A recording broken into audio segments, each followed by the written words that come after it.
안녕하세요. 이덕준 의무사입니다. 저희 법인에 상담을 요청하시는 분들 중에 근로자가 여러 사업장에 근무하다가 퇴직한 이후에 진폐와 같은 직업병에 걸린 경우 산재적용사업장은 어디로 어떻게 판단해야 하는지 여쭤보시는 경우가 종종 있는데요. 산재적용사업장을 결정하는 것은 이후 재해자가 보장받는 보험급여와도 직접적으로 연관이 되기 때문에 이를 정확히 판단하는 것이 매우 중요합니다. 오늘은 다수사업장에 근무한 직업병 재해자에 대한 산재사업장 결정 기준에 대해서 알아보도록 하겠습니다.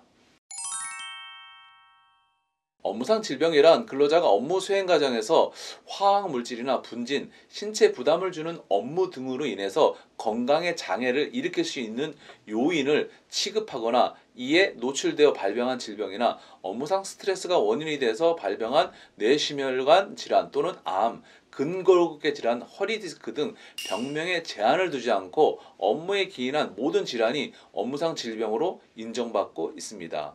업무상 질병이 발병하면 근로자는 산재보험법에 따라서 요양급여, 휴업급여, 장애급여, 유족급여, 장의비 등을 수급할 수 있으며 보험급여는 근로자의 평균임금을 기준으로 산정합니다. 이때 근로자의 평균임금은 직업병이 발생한 사업장에서의 마지막 근무일을 기준으로 계산하게 됩니다. 그렇다면 근로자가 여러 사업장에서 근무하며 장애를 일으킬 수 있는 요인에 계속적으로 노출된 경우에 근로자의 평균임금 산정을 위한 기준사업장을 어떻게 판단할 수 있을까요? 근로복지공단 지침에 따르면 산재적용사업장은 전문기관의 심의 의뢰 결과 질병 발생과 가장 상당 인과관계가 높은 곳으로 확인된 사업장이나 근무기간이나 작업환경, 유해 요인 물질 노출 정도 등을 고려해서 질병 발생의 주된 사업장으로 명확히 판단된 사업장이나 발병의 시도는 증세 악화 시점에 근무하고 있던 유해 사업장 순으로 결정합니다. 다만 이런 근로자는 하나의 사업장에 단기간 근무하며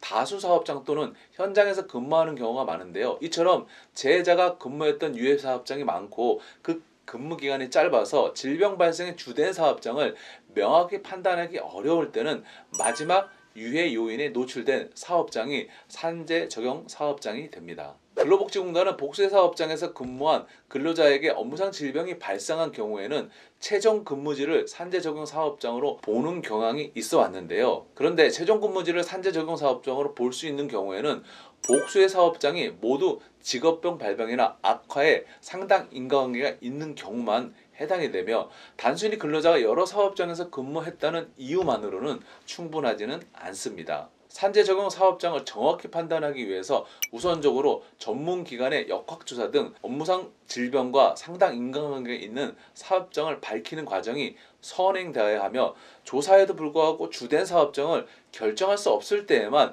최종 근무지를 기준으로 평균임금을 산정하는 것이 법의 취지에 부합한다고 볼 수 있습니다.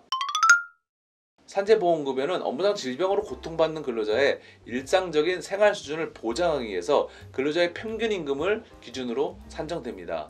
이러한 법의 취지를 고려할 때 산재 발생과 직접적으로 연관된 사업장에서의 평균임금 등을 토대로 급여가 지급되는 것이 타당할 것입니다. 오늘 이 영상을 보시고 궁금한 사항 있으신 분들은 영상에 댓글을 달아주시면 감사하겠습니다. 감사합니다.